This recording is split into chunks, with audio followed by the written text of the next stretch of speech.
سرکشی، فساد اور ناانصافی کرنے نہیں نکلا ہوں، بلکہ میں اپنے جد کی امت کی اصلاح کے لیے نکلا ہوں۔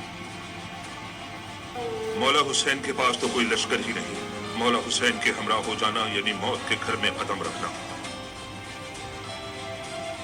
یہ ناممکن ہے کہ مولا حسین یزید کی بائعت کرے۔ اے مسلمان، میں حسین ہوں، میرے جد رسول اللہ، میری ماں رسول اللہ کی بیٹی ہیں۔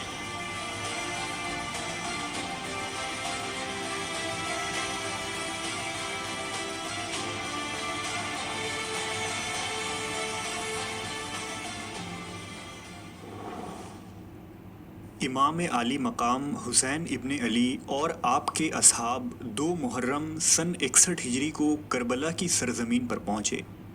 میدان کربلا میں پڑاؤ ڈالنے کے بعد امام علیہ السلام نے اپنے بیٹوں، بھائیوں اور اہل خاندان کو اکٹھا کیا اور ان سب پر ایک نگاہ ڈالی اور روتے ہوئے فرمایا، خداوند، ہم تیرے نبی کے اہل بیت اور خاندان ہیں جنہیں اپنے شہر و دیار سے نکال باہر کیا گیا ہے، بس ظالموں کے خلاف ہماری مدد فرما۔ 7 محرم کو ابن زیاد نے عمرو بن سعد کو حکم دیا کہ امام حسین اور ان کے اصحاب پر فرات کا پانی بند کر دیا جائے اور انہیں پانی کا ایک قطرہ بھی نہ پینے دیا جائے۔ لہٰذا خط ملتے ہی ابن سعد نے 4000 سوار بھیجے اور فرات کے کنارے انہیں تعینات کر دیے اور حکم دیا کہ امام حسین اور ان کے اصحاب کو دریا کے قریب بھی نہ آنے دیا جائے۔ اس گرم تپتے ہوئے صحرا میں جب حسینی خیموں میں پانی ختم ہو گیا تو بچے پیاس سے رونے لگے۔ اس پر امام حسین کے بھائی جناب عباس نے امام حسین کی اجازت سے 20 مشقیں ساتھ لیں اور 30 گھڑ سواروں کے ہمراہ پانی لینے کے لیے فرات کی طرف گئے۔ پہلے حضرت عباس نے بات چیت کر کے پانی کے حصول کی کوشش کی، لیکن جب اس سے کوئی فائدہ نہ ہوا تو انہوں نے تلواریں نکال لیں اور یزیدیوں پر حملہ کرنا شروع کر دیا۔ حضرت عباس علیہ السلام اور یزیدی سپاہیوں کے درمیان شدید جنگ ہوئی۔ غازی عباس کے پے در پہ حملوں سے دشمن وہاں سے بھاگ کھڑے ہوئے اور حضرت عباس فرات تک جا پہنچے۔ جب حضرت عباس نہر کے قریب گئے تو اس وقت آپ شدید پیاسے تھے۔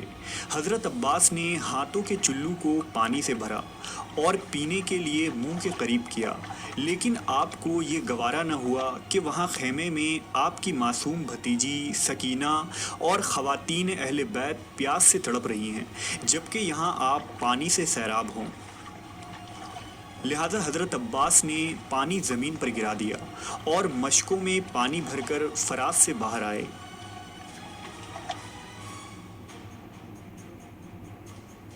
واپسی پر یزیدیوں نے آپ پر بے شمار تیروں کی بوچھار کی اور سپاہیوں نے شدید وار کیے۔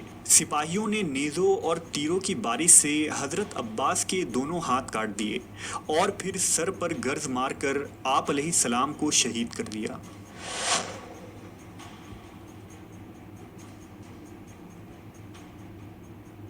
جب امام حسین اپنے بھائی کے لاش پر حاضر ہوئے تو بہت روئے۔ امام کو اپنے بھائی کی شہادت کا شدید صدمہ ہوا۔ 8 اور 9 محرم کو امام حسین علیہ السلام کی عمرو بن سعد سے مذاکرات ہوئی اور عمرو اور شمر نے حضرت امام حسین کو یزید کی بیعت پر راضی کرنے کی کوشش کی، لیکن امام علیہ السلام اپنے ارادے پر پوری طرح ثابت قدم تھے، لہٰذا انہوں نے فرزند رسول کو شہید کرنے کا فیصلہ کر لیا۔ جب ظہر کا وقت قریب آیا تو امام حسین اپنے اصحاب کے ساتھ نماز ظہر کے لیے کھڑے ہوئے اور یہ طے ہوا کہ زہیر بن قیس اور سعید بن عبداللہ نمازیوں کی حفاظت کریں گے اور باقی اصحاب نماز ادا کریں گے۔ لیکن یزیدیوں نے نماز کا بھی پاس نہ کیا اور سپاہیوں نے امام حسین اور دوسرے نمازیوں پر تیر برسانا شروع کر دیے۔ زہیر اور سعید نے خود کو صبر بنا لیا اور تیر ان کو آ کر لگنے لگی۔ نماز ختم ہونے تک سعید بن عبداللہ تیروں کے زخموں کی تاب نہ لا سکے اور وہ شہید ہو گئے۔ اس کے بعد امام حسین نے اپنے اہل بیت اور بنی ہاشم کے جوانوں کو ایک ایک کر میدان کی طرف روانہ کیا اور انہوں نے یزیدیوں سے ڈٹ کر مقابلہ کیا، جن میں حضرت علی کے بیٹے ابراہیم، عبداللہ، عثمان، اون محمد، امام حسن کے بیٹے قاسم، عبداللہ، جعفر بن عقیل، عبد الرحمن بن عقیل اور امام حسین کے بیٹے جعفر، حمزہ، زید اور قاسم وغیرہ شامل تھے۔ ایک ایک کر گھرانے رسول کے یہ تمام ہستیاں شہید ہوتی گئیں۔ جیسے جیسے ان کی شہادت کی خبر خیموں میں آتی، بیبیاں آہو زاری اور نوحہ کرنے لگتی، وہیں امام حسین صبر کا مظاہرہ کرتے اور دل پر پتھر رکھ کر پھر اپنے کسی بھائی، بیٹے یا بھتیجے کو میدان کی طرف روانہ کرتے۔ یہ ایسا دلسوز منظر تھا کہ تاریخ انسانیت میں شاید ایسے مصائب اور ظلم کہیں دیکھنے کو نہیں ملتی۔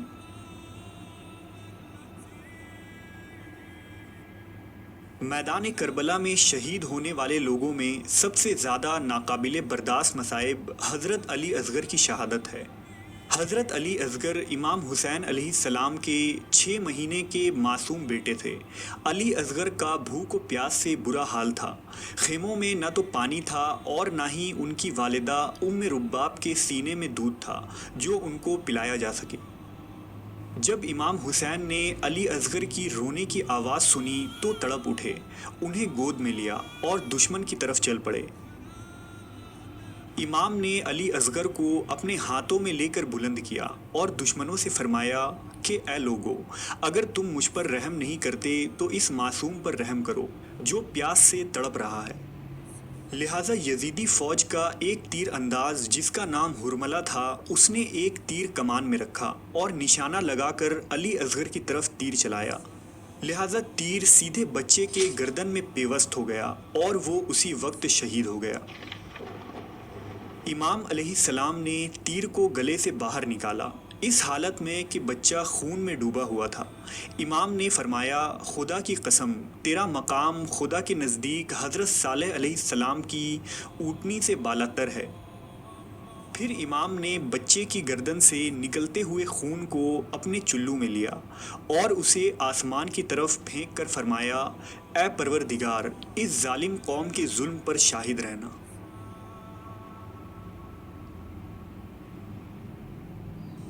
عاشورہ 10 محرم کی صبح امام حسین نے اپنے اصحاب کے ساتھ نماز ادا کی اور جنگ کے لیے تیاریاں مکمل کی۔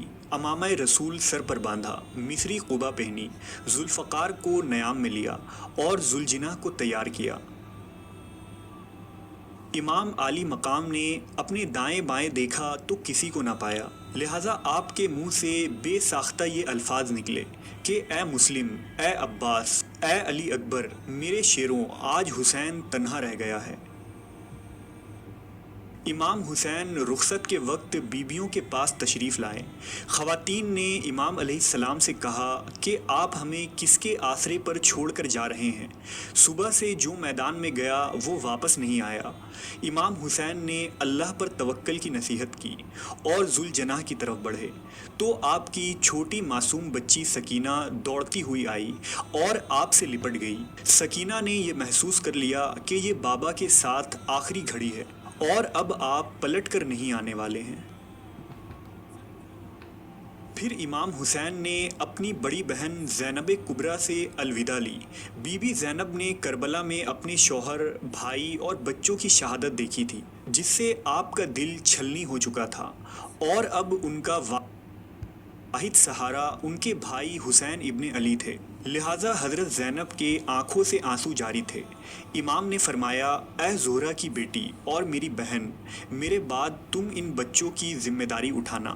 اگر بچے پیاس سے بدحال ہو جائیں تو یزیدیوں سے پانی مانگ لینا، شاید کہ ان کے دلوں میں تھوڑا رحم آ جائے اور وہ پانی پلا دیں۔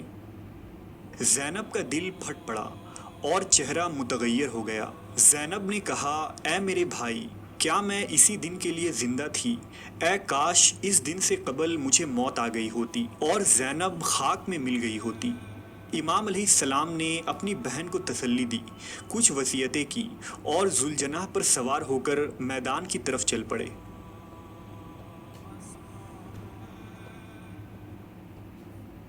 امام حسین اپنے 30 یا 40 جانثار اصحاب کے ساتھ میدان میں تشریف لائے۔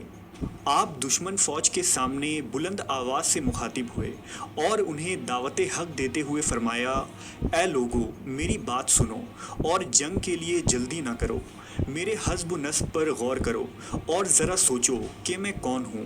کیا مجھے قتل کر دینا اور میری حرمت پائمال کر دینا تمہارے لیے سزاوار ہے؟ کیا میں تمہارے نبی کی بیٹی کا بیٹا نہیں ہوں؟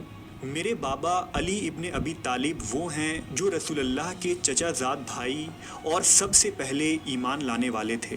کیا حمزہ سید الشہداء میرے چچا نہیں ہیں؟ کیا رسول اللہ نے میرے اور میرے بھائی کے متعلق یہ نہیں فرمایا تھا کہ یہ دونوں جنت کے جوانوں کے سردار ہیں؟ اگر چاہو تو اس چیز کے بارے میں لوگوں سے پوچھ لو، جابر بن عبداللہ سے پوچھ لو، ابو سعید خدری سے پوچھ لو، سہل بن سعد سعدی سے پوچھ لو، زید بن ارقم اور انس بن مالک سے پوچھ لو، تاکہ وہ تمہیں بتا دیں کہ انہوں نے یہ باتیں خود پیغمبر صلی اللہ علیہ وسلم سے سنی ہیں۔ کیا اب بھی تم میرے خون سے اپنے ہاتھوں کو رنگنے سے باز نہیں آؤ گے؟ امام حسین کے اس جامع خطبے کے دوران شمر نے خوب شور مچایا اور یزیدیوں نے امام کے دعوت حق کا انکار کر دیا، لہٰذا اب گھمسان کی لڑائی شروع ہوئی۔ یہ عصر کا وقت تھا اور آپ ذوالفقار ہاتھوں میں لیے میدان میں موجود یزیدیوں کو دھول چٹا رہے تھے اور نہایت ہی شجاعت اور بہادری سے جنگ کر رہے تھے۔ امام علیہ السلام یزیدیوں پر حملہ کرتے جاتے، جن کی تعداد 30,000 تھی، اور آپ اکیلے انہیں کیڑے مکوڑوں کی طرح منتشر کر رہے تھے۔ امام علیہ السلام نے دشمنوں کی ایک بہت بڑی تعداد کو واصل جہنم کیا۔ یہ منظر دیکھ کر عمرو سعد نے اپنی فوج سے کہا، تم پر وائے ہو، ہر طرف سے حملہ کرو۔ اس کے بعد نیزہ برداروں اور تیر اندازوں کی ایک بڑی جماعت نے امام پر حملہ شروع کر دیا۔ امام علیہ السلام شدید پیاسے تھے۔ آپ فرات کے قریب گئے تاکہ پانی حاصل کر سکیں۔